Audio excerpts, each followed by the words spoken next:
الحمد لله نحمده ونستعينه ونستغفره ونؤمن به ونتوكل عليه ونعوذ بالله من شرور أنفسنا ومن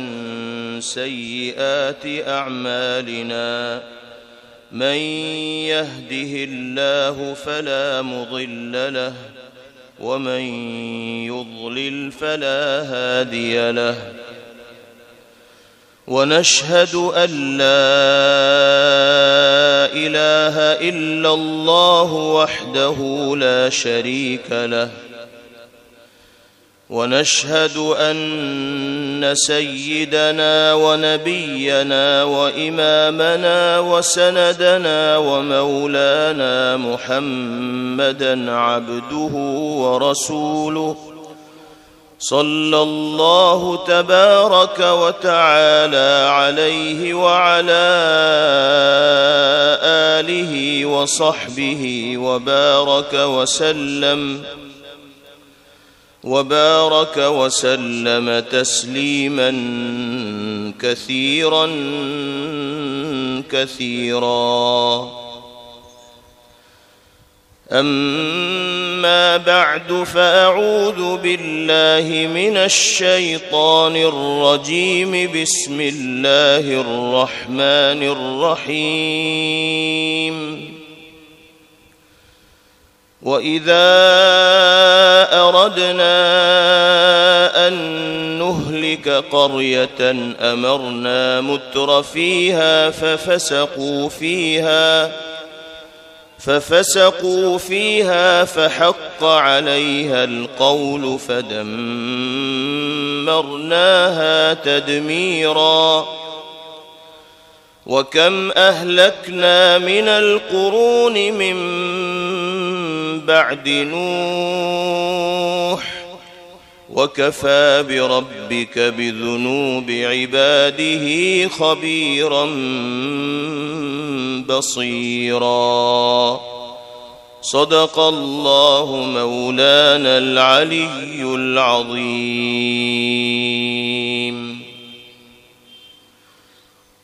لائق صد احترام حضرات علماء کرام، جمعیت علماء بنارس کے مقتدر ذمہ داران، بالخصوص ہم سب کے مخدوم و محترم مربی و سرپرست نمونہ اسلاف حضرت اقدس مفتی ابو القاسم صاحب نعمانی دامت برکاتہم العالیہ، شیخ الحدیث و محتمم دارالعلوم دیوبند، جن کی صدارت و سرپرستی اور نگرانی میں صرف شہر بنارس ہی میں نہیں بلکہ ملک بھر میں معاشرے اور سماج میں اصلاح اور سدھار کے حوالے سے زمینی سطح کی محنتیں ہو رہی ہیں. امت کو اور قوم کو بیدار کرنے کے لیے اللہ پاک سے اپنے رشتوں کو مضبوط اور مستحکم کرنے کے لیے بیانات کے ذریعے بھی متوجہ کیا جا رہا ہے اور تحریر کے ذریعے بھی متوجہ کیا جا رہا ہے. اصلاح معاشرہ کی اور سماج میں پھیلی ہوئی برائیوں کو ختم کرنے کی ایک مہم ہے، ایک تحریک ہے جو دارالعلوم دیوبند کی جانب سے حضرت محتمم صاحب دامت برکاتہم کی سرپرستی اور نگرانی میں سارے ملک کے اندر چھڑی ہوئی ہے اور اس کے مفید اور اچھے اثرات مرتب بھی ہو رہے ہیں. اللہ تعالی حضرت والا دامت برکاتہم اور ہمارے دیگر اکابر بزرگان دین اور علماء کرام کی عمروں میں برکت عطا فرمائیں اور ان کے سایہ عاطفت کو ہم سب کے سروں پر دراز فرمائیں۔ میرے بھائیوں اور بزرگوں، آج جس عنوان کے تحت گفتگو اور بات چیت کرنے کے لیے ہم اور آپ یکجا اور اکٹھے ہیں، وہ کوئی نیا اور انوکھا عنوان نہیں۔ اس عنوان پر، اس موضوع پر ہمارے درمیان حضرات علماء کرام عرصہ دراز سے بیانات کرتے چلے آ رہے ہیں، گفتگو کرتے چلے آ رہے ہیں، اور اب بھی جمعے سے پہلے کے بیانات میں اور دیگر مواقع پر علاقائی رسوم و رواج کو پیش نظر رکھتے ہوئے حضرات علماء اور ائمہ مساجد اللہ کے بندوں کو سمجھانے کا اور راہ راست پر لانے کا کام کرتے ہیں، اور انشاءاللہ اس ذمہ داری کو مستقبل میں بھی بہتر سے بہتر طور پر انجام دینے کی کوشش کی جاتی رہے گی۔ لیکن لمحہ فکریہ اور غور کرنے کا مقام یہ ہے کہ تمام تر کوششوں اور اصلاحی بیانات کے باوجود دینی تقاضوں پر عمل کرنے کے حوالے سے مجموعی طور پر قوم میں بیداری کا جو مزاج مشاہدے میں آنا چاہیے تھا، وہ عمومی سطح پر دیکھنے کو نہیں ملتا۔ باتیں تو دلچسپی کے ساتھ سنی جاتی ہیں اور موقع پر ان پر عمل کرنے کے عزم و ارادے کا بھی اظہار کیا جاتا ہے، لیکن دیکھنے میں یہ آتا ہے کہ اس دینی مجلس و محفل کے برخاست ہونے کے بعد رفتہ رفتہ ان بیانات کے اثرات ہمارے ذہن و دماغ سے مٹتے چلے جاتے ہیں، محو ہوتے چلے جاتے ہیں، اور ہم پھر اسی پرانی ڈگر کے اوپر چلتے ہیں جس ڈگر پر چلنے سے بچانے کے لیے اس طرح کے اصلاحی پروگراموں کا انعقاد کیا جاتا ہے۔ اب ضرورت صرف اس بات کی ہے کہ خیر، بھلائی اور معروف کے حوالے سے جن چیزوں کا ہمیں علم ہے ان کو ہم اپنی زندگیوں کے اندر لائیں،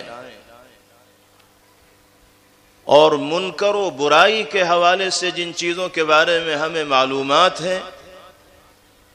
ان کو ہم اپنی زندگی سے بھی دور کریں، اور اپنے سماج و معاشرے میں زندگی گزارنے والے افراد کی زندگیوں سے بھی دور کرنے کے لیے جد و جہد اور محنت سے کام لیں اور میدان عمل میں سرگرمی کا مظاہرہ کریں۔ جب تک عملی طور پر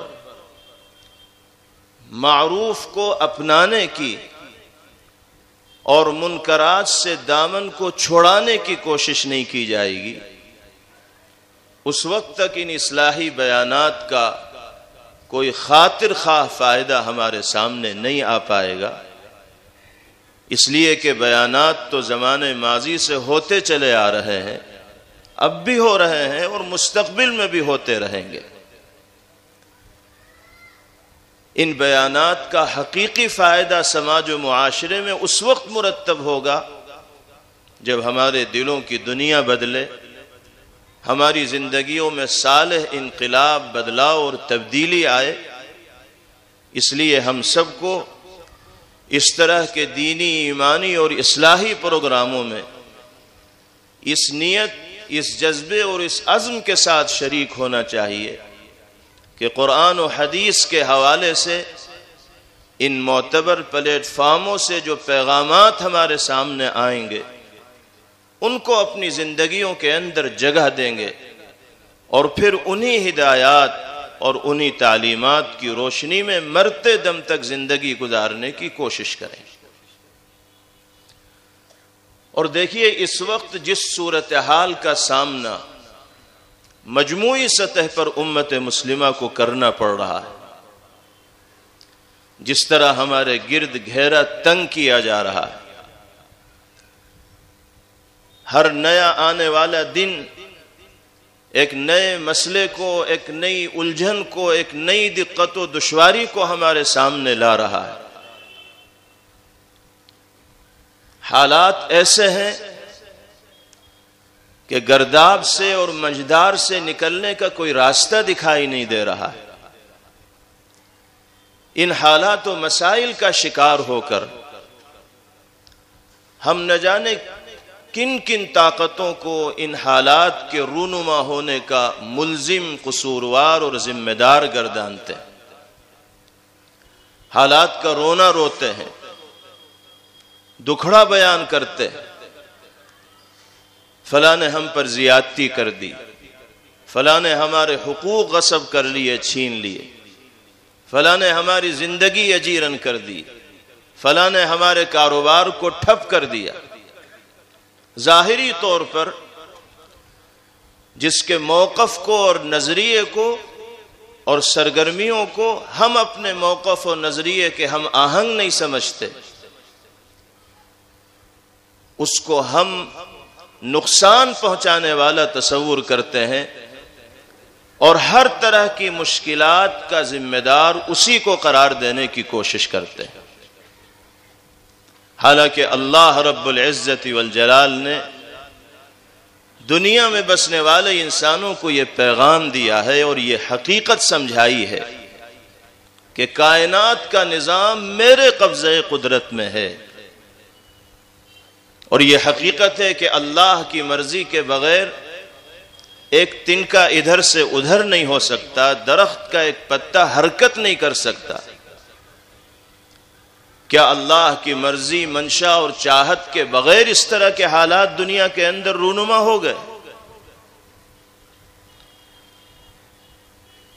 اگر اللہ نہ چاہتے تو اس طرح کے حالات دنیا میں پیدا ہو سکتے تھے؟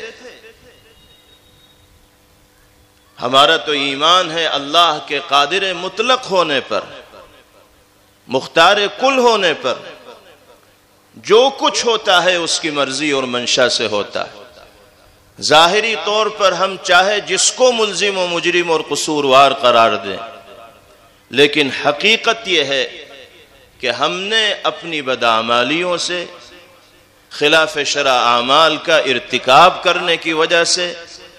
معاصی اور گناہوں کے دلدل میں اپنے آپ کو ڈبو دینے کی وجہ سے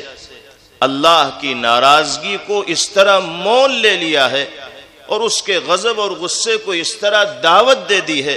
کہ ہماری زندگی کا سکون چھن گیا ہے، ہم چین و اطمینان سے محروم ہو گئے ہیں اور ایک اضطراب اور بے چینی میں زندگی گزارنے پر مجبور ہو گئے۔ باری تعالی نے قرآن مقدس میں جگہ جگہ اس حقیقت کو مختلف اسلوب میں، مختلف انداز میں اور مختلف تعبیرات کے ساتھ ذکر کیا۔ شروع میں جو آیت کریمہ آپ کے سامنے پڑھی گئی اس میں بھی اللہ رب العزت والجلال دنیا میں رونما ہونے والی تبدیلیوں کے سلسلے میں حقیقت دنیا میں بسنے والے انسانوں کے سامنے بیان فرما رہے ہیں، اور ایسے واضح اور صاف ستھرے انداز میں باری تعالی نے حقیقت کی عکاسی کی ہے کہ تھوڑی سی عقل رکھنے والا انسان بھی قرآن پاک کی ان آیات کے معانی اور مفاہیم کو سن کر سمجھ لے گا کہ دنیا میں رونما ہونے والی ان تبدیلیوں کا حقیقی ذمہ دار کون ہے۔ جب ہم غور کریں گے اللہ کے کلام پر تو لازمی طور پر اس نتیجے تک پہنچیں گے کہ ہم اپنے آپ کو سب سے زیادہ نقصان پہنچانے والے ہیں۔ کوئی دشمن، دنیا کی کوئی دوسری طاقت ہمیں اتنا نقصان نہیں پہنچا سکتی جتنا نقصان ہم خود اپنے آپ کو پہنچا رہے ہیں۔ اللہ تعالیٰ نے قرآن پاک میں ارشاد فرمایا، وَإِذَا أَرَدْنَا أَن نُهْلِكَ قَرْيَةً أَمَرْنَا مُتْرَ فِيهَا فَفَسَقُوا فِيهَا فَحَقَّ عَلَيْهَا الْقَوْلُ فَدَمَّرْنَاهَا تَدْمِيرًا۔ باری تعالیٰ ارشاد فرما رہے ہیں کہ جب ہم کسی بستی کو صفحہ ہستی سے مٹا دینا چاہتے ہیں، نیست و نابود کر دینا چاہتے ہیں، برباد کر دینا چاہتے ہیں، آزمائش و ابتلا اور امتحانات میں دنیا کے کسی خطے میں بسنے والے انسانوں کو ہم مبتلا کرنا چاہتے ہیں، ہمارا یہ ارادہ ہوتا ہے، تو اس کے لیے اسباب کیا اختیار کیے جاتے ہیں؟ امرنا مترفیہا، اس بستی کے جو خوشحال لوگ ہوتے ہیں، جو سربراہوردہ، ذمہ دار اور سرمایہ دار تصور کیے جانے والے ہوتے ہیں، جو سماج میں شان و شوکت اور عزت و سطوت کے حامل ہوتے ہیں، ہم انہیں پابند بناتے ہیں اپنے احکامات پر عمل کرنے کا۔ قرآنی اور نبوی پیغامات ان تک پہنچانے کا انتظام کیا جاتا ہے، مختلف ذرائع سے ان کو بتایا جاتا ہے کہ صحیح کیا ہے، غلط کیا ہے، حق کیا ہے، باطل کیا ہے، لیکن وہ ہمارے احکامات کو نظر انداز کرتے ہیں، ہماری باتوں پر عمل نہیں کرتے، فسق و فجور اور گناہوں کے اندر مبتلا رہتے ہیں، احکامات کو پامال کرتے ہیں۔ فحق علیہ القول، باری تعالی کی جانب سے طے شدہ معاملہ ثابت ہو جاتا ہے، فدمرناها تدمیرا، تو ان کی اینٹ سے اینٹ بجا دی جاتی ہے، ان کو ہم ہلاک و برباد کر دیتے ہیں۔ اس آیت کریمہ سے اللہ رب العزت والجلال نے اس حقیقت کو بتایا کہ جب ہمارے احکامات سے انحراف دنیا کے اندر عام ہوگا، اور خاص طور سے قبیلے، برادری اور سماج کے ذمہ دار لوگ اللہ اور اس کے رسول صلی اللہ تعالی علیہ وسلم کی ہدایات پر عمل کرنے سے گریز کرنے لگیں گے اور کھلم کھلا فسق و فجور کے اندر مبتلا ہوں گے، تو اللہ کا غضب اور غصہ عذاب کی شکل میں دنیا کے اندر رونما ہوگا، اور زندگیوں سے چین اور سکون کو چھین لیا جائے گا، اضطراب و بے چینی دنیا میں بسنے والے انسانوں کا مقدر بن جائے گا۔ اس میں خاص طور پر باری تعالیٰ نے سماج کے سربراہوردہ اور خوشحال لوگوں کا تذکرہ کیا ہے، اس لیے کہ عام لوگ عمومی طور پر سماج کے ذمہ دار لوگوں کے پیچھے ہوتے ہیں۔ اگر ذمہ دار طبقہ صحیح طور پر ذمہ داری کو ادا کرنے والا بن جائے تو ان کی اتباع اور پیروی کرنے والا جو طبقہ ہوتا ہے اس کی زندگی میں خود بخود سدھار پیدا ہو جاتا ہے، اس کی زندگی سے برائیاں خود بخود دور ہو جاتی، اس لیے کہ ایک ذمہ دار کا اثر تنہا اس کی ذات پر نہیں ہوتا، اس کے گھر پر نہیں ہوتا، بلکہ جس حیثیت کا وہ ذمہ دار ہوتا ہے اسی حیثیت سے اس کے اثرات سماج اور معاشرے کے اندر عام ہوتے ہیں، محلے میں اثرات ہوتے ہیں، علاقے میں اثرات ہوتے ہیں، ضلع بھر میں، صوبے بھر میں اثرات ہوتے ہیں۔ اگر ذمہ دار طبقہ دیانت و امانت کے ساتھ پوری سنجیدگی اور دلچسپی کے ساتھ اپنی ذمہ داریوں کو ادا کرنے والا اور دینی اور شرعی احکامات پر مضبوطی کے ساتھ عمل کرنے والا بن جائے تو خود بخود عوام الناس کی زندگیوں کے اندر سدھار پیدا ہوگا، احوال درست ہوتے چلے جائیں گے، اور جب معاشرے سے فساد اور بگاڑ کا خاتمہ ہوگا تو اللہ کی ناراضگی دور ہوگی اور ہم باری تعالیٰ کی نگاہ رحمت و عنایت کے مستحق بنیں گے، جس کے نتیجے میں عافیت اور سکون ہمارا مقدر بنتا چلا جائے۔ قرآن پاک کی اس آیت کریمہ سے یہ بھی پتہ چلا کہ عام لوگوں کے مقابلے میں سماج کے سربرآوردہ اور خوشحال لوگوں کی ذمہ داری دو چند ہے، دگنی ہے۔ ان کو بہت محتاط ہو کر اللہ کی اس دھرتی پر زندگی گزارنی چاہیے، اس لیے کہ ان میں اگر بگاڑ ہوگا تو اس کے اثرات بہت دور تک جائیں گے، اور وہ اگر اپنی زندگی کے اندر سدھار پیدا کر لیں گے تو اس کے اچھے اثرات بھی بہت دور تک جائیں گے۔ ہم زندگی کے ہر موڑ پر اپنے سماج اور طبقے میں زندگی گزارنے والے سربراہوردہ اور ذمہ دار لوگوں کی صورتحال کا جائزہ لیں۔ ہر سطح پر بگاڑ اور فساد ہمارے سماج کے ہر طبقے کے اندر پایا جا رہا ہے۔ فساد و بگاڑ صرف شادی بیاہ،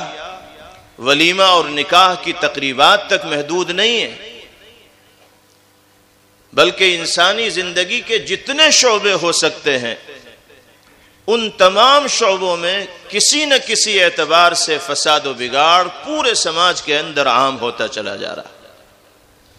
ہر شعبے زندگی میں سماج کے خوشحال اور ذمہ دار لوگ اگر یہ ٹھان لے کہ ہمیں اپنی زندگیوں سے فساد و بگاڑ کو ختم کرنا ہے اور شریعت و سنت کے مطابق زندگی گزارنی ہے تو رفتہ رفتہ پورے سماج اور معاشرے کے اندر سدھار پیدا ہونا شروع ہوگا اور ہم اللہ کی نگاہ رحمت کے مستحق بنتے چلے جائیں۔ اس لیے میرے بھائیوں اور بزرگوں، اصلاح معاشرہ کے عنوان پر منعقد ہونے والے آج کے اس پروگرام میں ہم سب کو یہاں سے یہ عہد کر کے جانا ہے کہ اللہ نے اپنے حبیب کا امتی ہونے کی حیثیت سے، ایک مومن و مسلمان ہونے کی حیثیت سے جو ذمہ داریاں ہمارے کاندھوں کے اوپر ڈالی ہیں، ہم ان کو انتہائی سنجیدگی کے ساتھ دنیا کی زندگی میں ادا کرنے کی کوشش کریں گے۔ جب تک ہماری طرف سے ذمہ داریوں کی انجام دہی نہیں ہوگی اس وقت تک ہم مشکل حالات کے بھنور سے نکلنے میں کامیاب نہیں ہو پائیں۔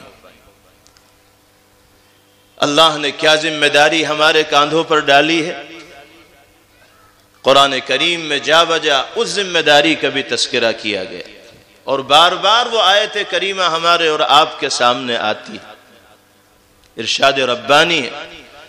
كنتم خير أمة أخرجت للناس تأمرون بالمعروف وتنهون عن المنكر وتؤمنون بالله۔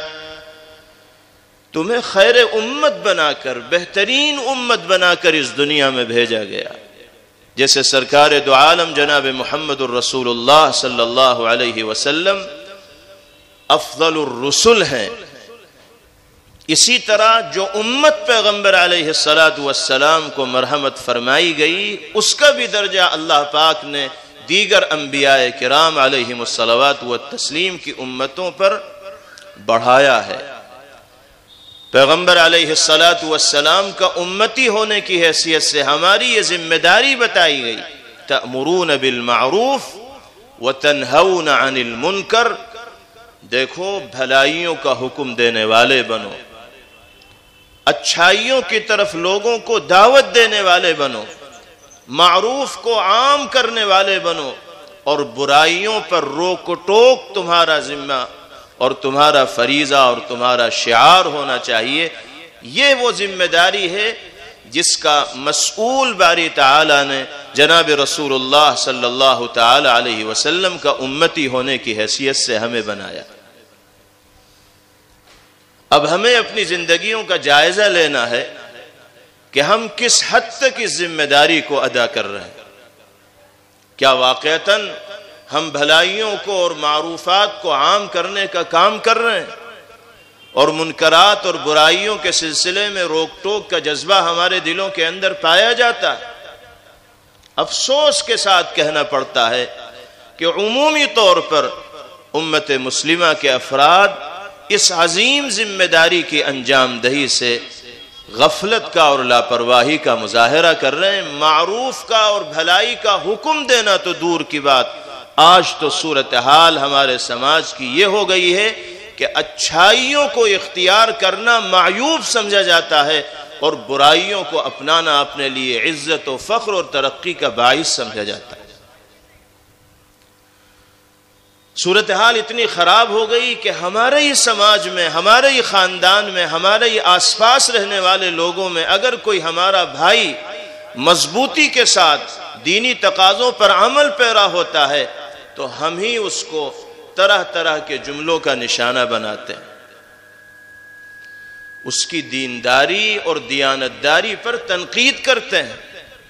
اس کو پرانے خیالات کا حامل بتاتے ہیں،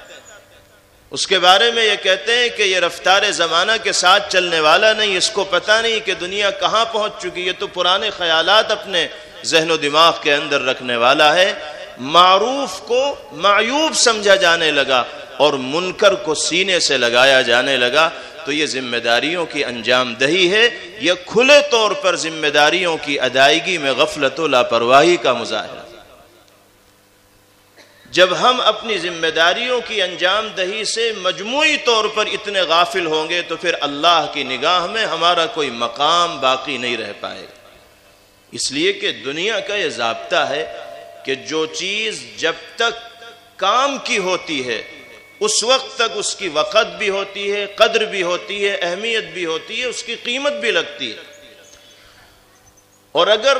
اس چیز میں کام کرنے کی صلاحیت ختم ہو جائے، جس کام کے لیے اس چیز کو بنایا گیا ہے وہ کام اس چیز سے حاصل نہ ہوتا ہو تو پھر مارکیٹ میں اس چیز کی کوئی ویلو نہیں رہتی، کوئی حیثیت نہیں رہتی، کوئی وقت و قیمت نہیں رہتی۔ اس مائک کو بنایا گیا ہے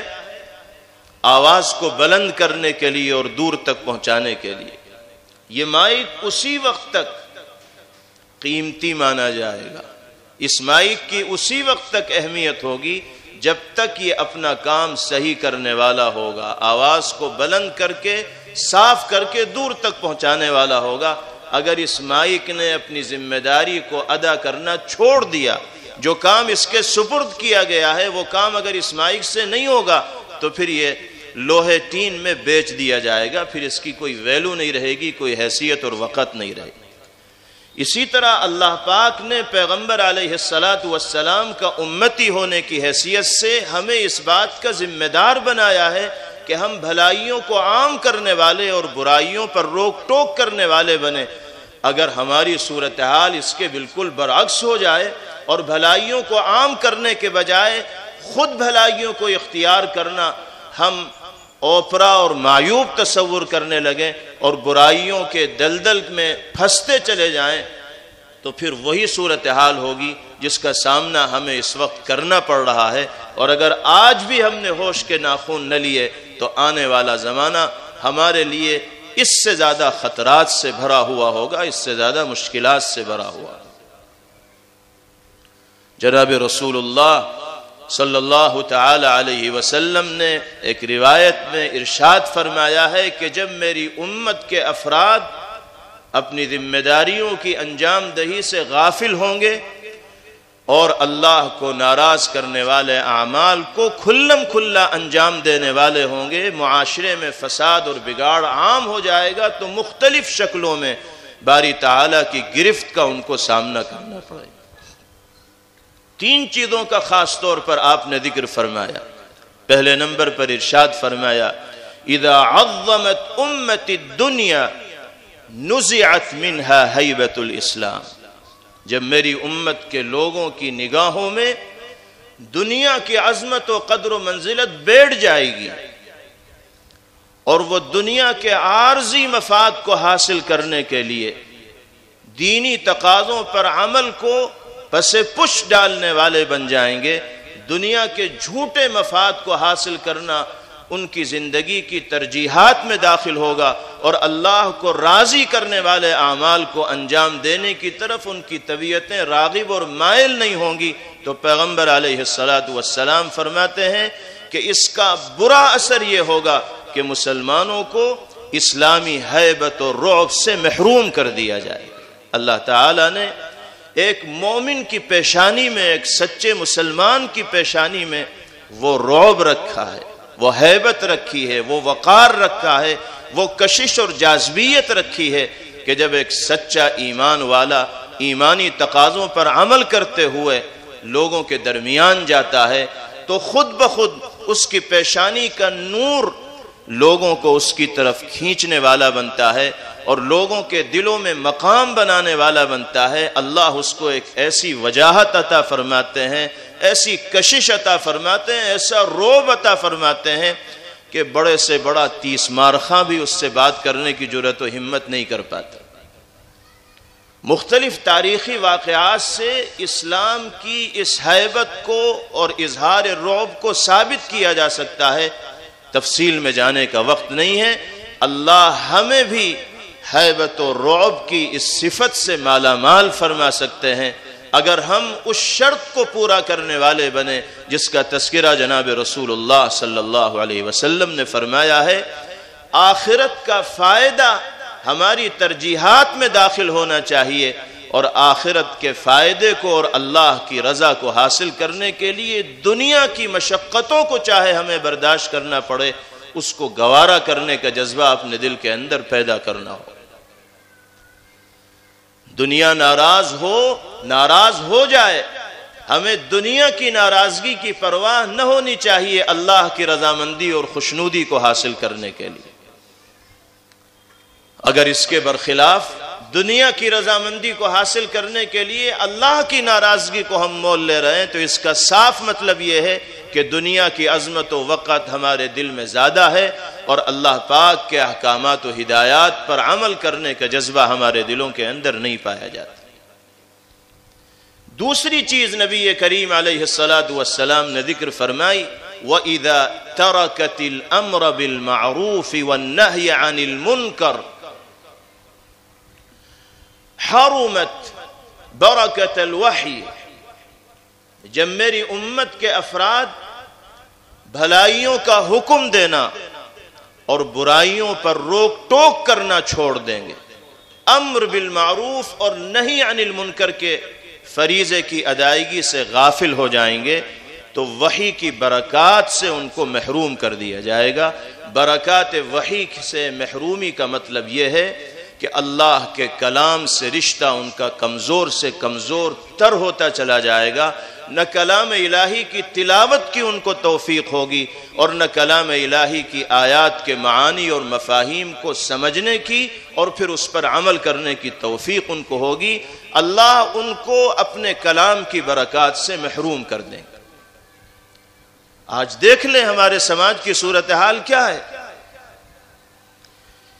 تمام تر مدارس و مکاتب کے باوجود ایک بہت بڑا طبقہ ہمارے مسلمان بھائیوں اور بہنوں کا ایسا ہے کہ جو اللہ کے کلام کو پڑھنا ہی نہیں جانتا، ایک آیت بھی کلام الہی کا صحیح طور پر پڑھنے کی وہ قدرت رکھنے والا ہے ہی نہیں۔ ویسے اللہ نے دماغ اس کو خوب دیا ہے، محنت خوب کرتا ہے، کاروبار اور بزنس میں بھی بہت آگے ہے، کمائی بھی اس کی لمبی چوڑی ہے، ہر طرح کا جگاڑ بھی کر لیتا ہے، اپنے فائدے کے سامان بھی تلاش کر لیتا ہے۔ دماغ اگر نہیں چلتا تو اللہ کے کلام کی تلاوت کی طرف نہیں چلتا، اللہ کے کلام کو پڑھنے کا سلیقہ سیکھنے کا شوق اس کے دل کے اندر نہیں ہے۔ حقیقت یہ ہے کہ امر بالمعروف اور نہی عن المنکر سے غفلت و لاپرواہی کی وجہ سے اللہ نے اپنے کلام کی برکات سے محروم کر دیا۔ نہ تلاوت کی توفیق ہو رہی ہے، نہ آیات قرآنیہ کے معانی اور مفاہیم سمجھ میں آ رہے ہیں، نہ ان کے تقاضوں پر عمل کرنے کا موقع مل رہا۔ اس لیے میرے بھائیوں اور بزرگوں، اگر کلام الہی کی برکات سے ہمیں مالا مال ہونا ہے تو اس ذمہ داری کو اس دنیا میں انجام دینا ہوگا جو باری تعالیٰ نے ہمارے کاندھوں کے اوپر ڈالی ہے۔ معروف کو اپنانا ہوگا، معروف کو اختیار کرنا، معیوب اپنے لیے تصور نہیں کرنا ہوگا، اور منکرات سے اپنے آپ کو بھی بچانا ہوگا اور سماج کے افراد کو بھی بچانے کی کوشش کرنی ہوگی۔ آج صورتحال یہ ہے کہ مسلمان اسلامی لباس پہننا اپنے لیے معیوب تصور کرتا ہے،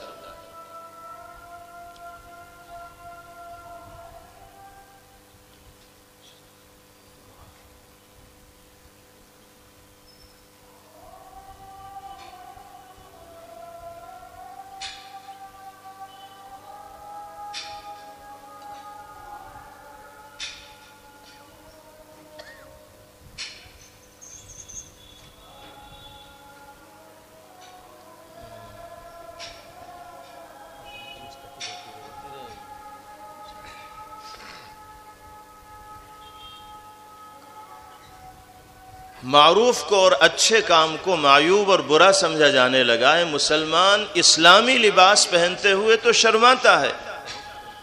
اور غیروں کا لباس پہننے میں، دوسروں کی نقالی کرنے میں کسی طرح کی حیا اور شرم مانے نہیں ہوتی، بلکہ ذہن کے اندر یہ بات ہوتی ہے کہ اگر دوسروں کی تہذیب کو، ان کے کلچر کو، ان کے انداز کو، ان کے لباس و پوشاک کو اختیار کر کے ہم دنیا والوں کے سامنے جائیں گے تو ہمارا اسٹیٹس اور معیار بلند ہوگا، اور یہ چیز ہمارے لیے فخر اور ترقی کا سامان بنے گی، ذریعہ اور باعث بنے گی۔ یہی وہ چیز ہے جو اللہ کے غضب اور غصے کے اس دنیا کے اندر عام ہونے کا باعث اور ذریعہ بنتی۔ اگر ہمیں اللہ کی نگاہ رحمت کا مستحق بننا ہے تو اپنی ذمہ داریوں کو حسن و خوبی کے ساتھ انجام دینا ہوگا۔ تیسری چیز پیغمبر علیہ السلام نے ارشاد فرمائی، وَإِذَا تَسَابَتْ أُمَّتِي سَقَطَتْ مِنْ عَيْنِ اللَّهِ، جب میری امت میں بدگفتاری، بیہودہ گوئی، گالم گلوج، بد زبانی، بڑوں کی شان میں گستاخی، بزرگوں کے ساتھ بے احترامی، والدین کی نافرمانی عام ہو جائے گی تو میری امت کے افراد اللہ کی نگاہ سے گر جائیں گے۔ جو طبقہ اللہ کی نگاہ سے گر جائے گا پھر نہ دنیا میں اس کو چین مل سکتا ہے اور نہ آخرت میں اس کے لیے نجات اور سرخروئی کا فیصلہ ہو سکتا ہے۔ ہم سب اس دنیا میں بھی کامیابی کے متلاشی ہیں اور آخرت میں بھی سرخروئی، سرفرازی، عزت و رفعت کے طالب ہیں۔ دارین کی سعادتیں اور دونوں جہاں کی کامیابیاں ہمیں کیسے مل پائیں گی؟ انہی ہدایات پر، انہی تعلیمات پر عمل کرنے کے نتیجے میں یہ سعادتیں اور کامیابیاں ہمارے لیے مقدر بن پائیں گی، جن کی ترغیب اور تلقین اللہ پاک نے کتاب مقدس میں فرمائی اور سرکار دو عالم جناب محمد الرسول اللہ صلی اللہ تعالی علیہ وسلم نے احادیث مبارکہ میں فرمائی۔ ہمیں اپنی زندگی کی ہر سطح پر دین و شریعت کے اصول کو اور نظام کو نافذ کرنا ہوگا۔ اصلاح معاشرہ کا مطلب صرف یہی نہیں کہ تقریبات میں اور شادی بیاہ کے موقع پر سادگی لائی جائے اور شریعت و سنت کے مطابق نکاح اور ولیمے کی تقریبات منعقد کی جائیں۔ یقیناً یہ بھی بہت ضروری ہے کہ فضول خرچی سے بچا جائے، اسراف سے بچا جائے، اظہار خوشی کے موقع پر اللہ کو ناراض کرنے والے اعمال سے خاص طور پر بچا جائے، شرعی احکامات کو پامال کرنے والی حرکتوں سے بچا جائے۔ ٹھیک ہے، تقریبات کے اندر ہر اعتبار سے سادگی آنی چاہیے اور نکاح کو آسان سے آسان تر بنانے کی کوشش کرنی چاہیے، لیکن اصلاح معاشرہ کا مطلب صرف یہی نہیں ہے کہ بس نکاح میں اور تقریبات میں سادگی لے آئی جائے۔ اس کے علاوہ زندگی کے جو دوسرے مراحل ہیں اور زندگی کے جو دوسرے شعبے ہیں اس میں آزادانہ طور پر ہم زندگی گزارنے والے بن جائیں اور منمانی کرنے والے بن جائیں، یہ چیز بھی اللہ کی مرضی اور منشا کے خلاف ہوگی۔ اصلاح معاشرہ میں سب سے پہلی چیز یہ ہے کہ عقیدے اور ایمان کے اعتبار سے ہمارے اندر اتنی صلابت اور پختگی ہونی چاہیے کہ کوئی فتنہ پرور ہمارے درمیان آ کر ہمارے عقیدے اور ایمان میں کسی طرح کا تزلزل پیدا نہ کر سکے، ڈگمگاہٹ پیدا نہ کر سکے۔ اس لیے کہ اعمال کی قبولیت کا تمام تر دار و مدار عقیدے اور ایمان کی صلاح اور سلامتی کے اوپر ہے۔ اگر ہمارا عقیدہ درست ہوگا اور ایمان ہمارے ذہن و دماغ کے اندر راسخ ہوگا تو ہمارے حسنات اور نیکیاں اللہ کی بارگاہ میں قابل قبول ہوں گی۔ اور اگر خدا نخواستہ فتنہ گروں کی فتنہ بازی کی سازشوں کا شکار ہو کر ہم اپنے عقیدے اور ایمان میں اضمحلال پیدا کرنے والے بن گئے تو ہماری حسنات اور نیکیوں کی روح اور جان نکل جائے۔ اس لیے اپنے اندر بھی ایمانی پختگی کو پیدا کرنے کی ضرورت ہے، اور خاص طور پر اپنی نسلوں میں، اپنے بچوں میں، اپنے گھر میں زندگی گزارنے والے افراد کے ذہن و دماغ میں بھی عقیدے اور ایمان کی سلامتی، صحت اور پختگی کو پیدا کرنے کی ضرورت ہے۔ ہم اپنے بچوں کے لیے دینی تعلیم کے حوالے سے وہ ماحول تیار کریں جس میں ہمارے بچے پروان چڑھ کر دین کی عظمت کو اور قدر و منزلت کو اپنے ذہن و دماغ کے اندر جگہ دینے والے۔ اب جو زمانہ آ رہا ہے وہ گزرے ہوئے زمانے سے زیادہ خطرناک ہے۔ آپ نے نئی قومی تعلیمی پالیسی کے بارے میں بھی سنا ہوگا کہ اس کے ذریعے کس طرح کا کلچر اور کیسا ماحول ملک کے اندر بنانے کی کوشش کی جا رہی ہے۔ سب سے بنیادی ٹارگیٹ اور نشانہ اس تعلیمی پالیسی کا یہ ہے کہ ایک ایسا کلچر اسکولوں کے اندر پیدا کر دیا جائے کہ جس کے نتیجے میں اسکولوں میں تعلیم حاصل کرنے والا ہر بچہ اور بچی اس تہذیب کا، اس کلچر کا اور اس نظریے کا حامل بن جائے جو منصوبہ بند طریقے سے عام کرنے کی اور پھیلانے کی کوشش کی جا رہی ہے۔ آج ہمارے وہ بچے جو عصری تعلیم گاہوں کے اندر تعلیم حاصل کر رہے ہیں، خاص طور پر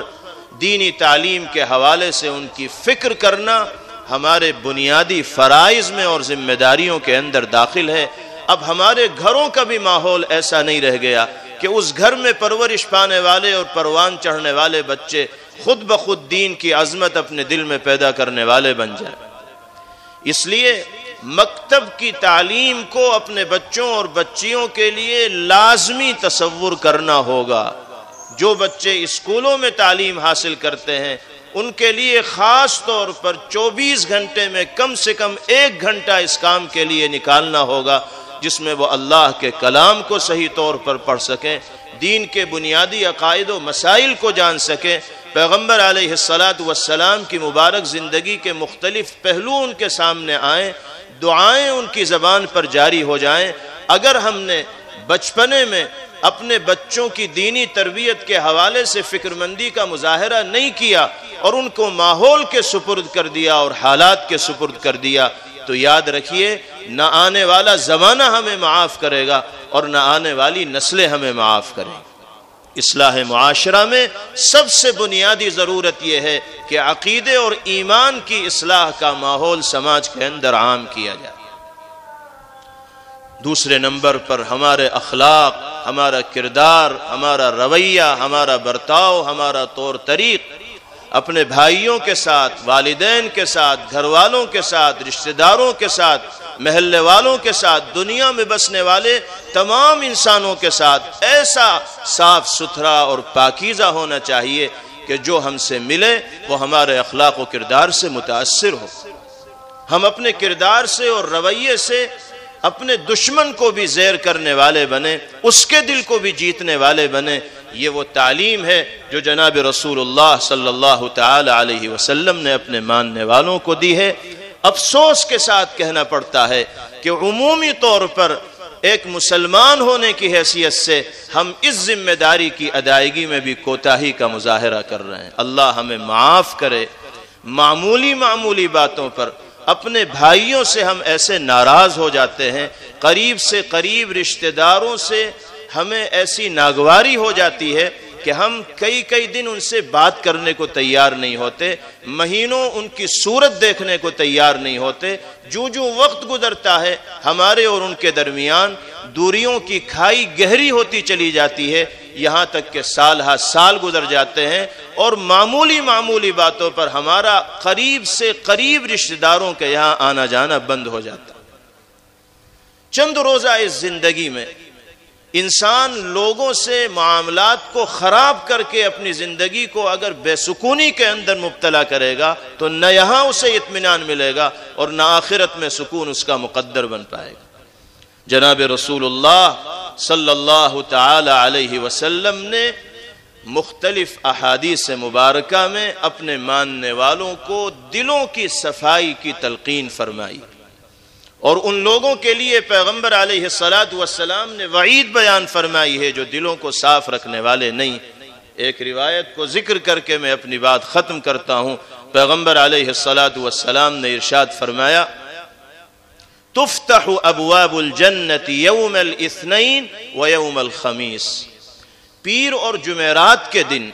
جنت کے دروازے کھول دیے جاتے ہیں۔ فَيُغْفَرُ لِكُلِّ عَبْدٍ لَا يُشْرِكُ بِاللَّهِ شَيْءٍ، ہر اس بندے کے لیے مغفرت و معافی کا فیصلہ کیا جاتا ہے جو اللہ کی ذات و صفات میں کسی کو شریک قرار دینے والا نہیں. الا رجل بینہ و بین اخیہ شحناء،